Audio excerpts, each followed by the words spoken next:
Bienvenue dans notre guide sur l'élevage des Tetramorium immigrans, également connus sous le nom de fourmis des trottoirs. Ces minuscules créatures possèdent une complexité sociale et une ténacité fascinante. Des rues des villes aux jardins, les fourmis des trottoirs s'adaptent avec une grande efficacité. Découvrez les secrets de leur succès et comment en prendre soin chez vous. Le nom Tetramorium immigrant décrit nos protagonistes du jour. Tetramorium désigne un genre de fourmis présent dans le monde entier. Immigrant fait allusion à leur capacité à migrer et à s'installer dans de nouveaux territoires. D'où leur nom de fourmis des trottoirs, présentes sur nos trottoirs et dans nos rues. Les fourmis des trottoirs ont colonisé une variété impressionnante d'habitats à travers le monde. Originaires d'Europe et d'Asie, elles ont étendu leur domaine à l'Amérique du Nord, à l'Amérique du Sud, à l'Afrique et à l'Australie. Leur adaptabilité leur a permis de prospérer dans les climats tempérés et subtropicaux. Au sein de la colonie de Tetramorium immigrants, la hiérarchie se traduit par la taille de ses membres. La reine, mère de la colonie, se distingue par sa taille, atteignant 6 à 8 mm. Les mâles, ou faux-bourdons, sont de taille intermédiaire, entre 4 et 6 mm. Les ouvrières, ces travailleuses infatigables, sont les plus petites, mesurant entre 2 et 4 mm. Ces femelles stériles construisent le nid, cherchent de la nourriture et prennent soin du couvain. Chapitre 4. Habitat naturel et activités quotidiennes. Adaptables et résistantes, les fourmis des trottoirs construisent leurs maisons dans les fissures des trottoirs, sous les pierres, à la base des arbres et même dans nos maisons.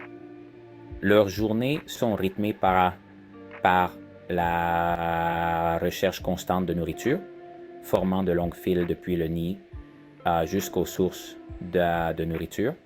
Les Tetramorium immigrants sont diurnes, ce qui signifie qu'elles cherchent de la nourriture pendant la journée et se retirent là généralement dans leur nid la nuit. Chapitre 5.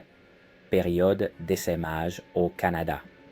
Au Canada, alors que les journées rallongent et que la chaleur estivale s'installe, les colonies de Tetramorium immigrants se préparent pour leurs vols nuptiaux. Entre juin et août, l'air se remplit de reines vierges et de mâles ailés, prêts pour une danse nuptiale aérienne. C'est un spectacle fugace mais essentiel car il assure la pérennité de l'espèce. Chapitre 6. Méthode de fondation de la colonie au Canada.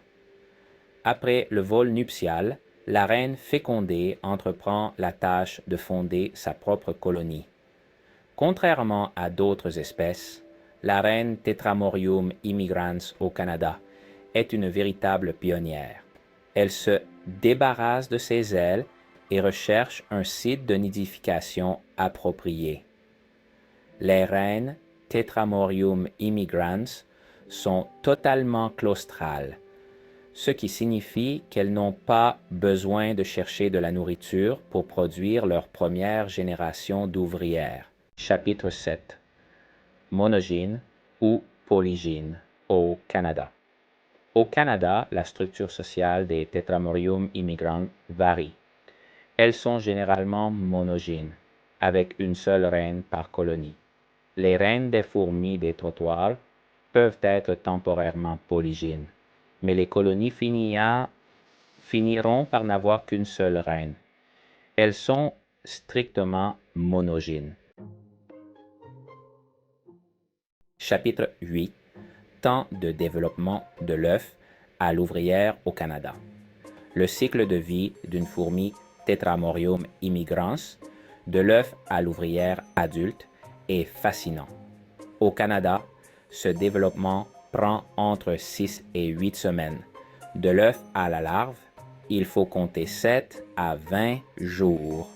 De la larve à la nymphe, il faut encore 7 à 20 jours. De la nymphe à l'ouvrière, il faut compter 3 à 10 jours, selon les conditions régnant dans la fourmilière. Chapitre 9. Nombre d'individus dans une colonie au Canada. Une colonie de Tetramorium immigrant au Canada peut abriter des milliers d'individus. Dans la plupart des cas, les colonies de fourmis des trottoirs atteindront entre 1000 et 5000 individus. Cela peut être plus ou moins selon la façon dont elles sont élevées. Généralement, elles se développent un peu plus dans la nature, souvent autour de 10 000 individus dans une colonie en bonne santé. Pour créer un foyer adapté aux Tetramorium immigrants en captivité, il est essentiel de comprendre leurs préférences naturelles. Une fourmilière en acrylique en plâtre ou une boîte en plastique ventilé sont autant d'options valables. Le matériau doit être résistant à l'humidité et permettre l'observation du comportement des fourmis. Un substrat de sable, de terre ou un mélange des deux leur fournira un environnement familier. Pour le bien-être des Tetramorium immigrants, il est crucial de reproduire les conditions de température et d'humidité de leur habitat naturel. Maintenez une température entre 24 et 28 degrés Celsius avec une légère baisse la nuit. Le taux d'humidité doit se situer entre 50 et 60%. Une humidité excessive peut entraîner l'apparition de champignons. Véritables omnivores opportunistes, les fourmis des trottoirs ne sont pas difficiles. Dans leur quête incessante de provisions, elles consomment des insectes morts, des graines, des fruits, du nectar, des graines, des fruits, du nectar et des restes de nourriture humaine. En captivité, on peut leur donner des morceaux de verre, de farine, des larves de verre de farine, des fruits sucrés et de l'eau sucrée ou du miel. À l'approche de l'hiver et avec la baisse des températures au Canada, les colonies de Tetramorium immigrants se préparent à la diapause. Durant cette phase, de novembre à mars, l'activité de la colonie est considérablement réduite. Les nids de fourmis des trottoirs sont généralement maintenus à une température de 5 degrés Celsius ou plus. Il est recommandé de les maintenir au-dessus du point de congélation en captivité, car nous ne pouvons pas reproduire facilement le refroidissement lent à des températures inférieures au point de congélation.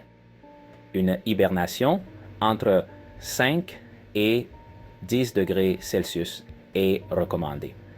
Une hibernation entre 5 et 10 degrés Celsius est recommandée.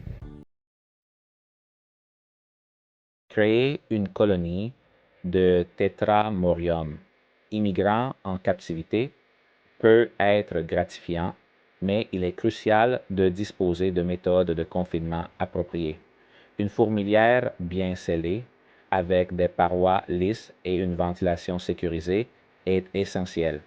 Il est recommandé d'appliquer une barrière anti-évasion, des méthodes avec du fluon ou de l'huile minérale dans les zones où les fourmis pourraient tenter de s'échapper.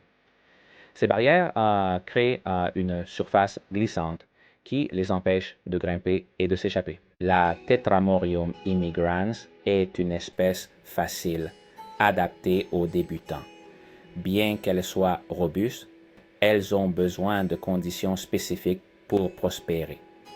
Comparées à d'autres fourmis, elles peuvent se développer rapidement, mais leur croissance peut être compromise si elles sont nourries moins fréquemment. Avec de la patience et du dévouement, il est possible d'apprécier ces fourmis à la maison. Merci de nous avoir rejoints pour ce guide sur l'élevage des Tetramorium immigrants. Nous espérons que ce voyage vous a paru instructif et qu'il vous a donné envie d'apprécier la complexité de ces petites géantes. N'oubliez pas de vous abonner pour voir plus de contenu sur le monde fascinant des fourmis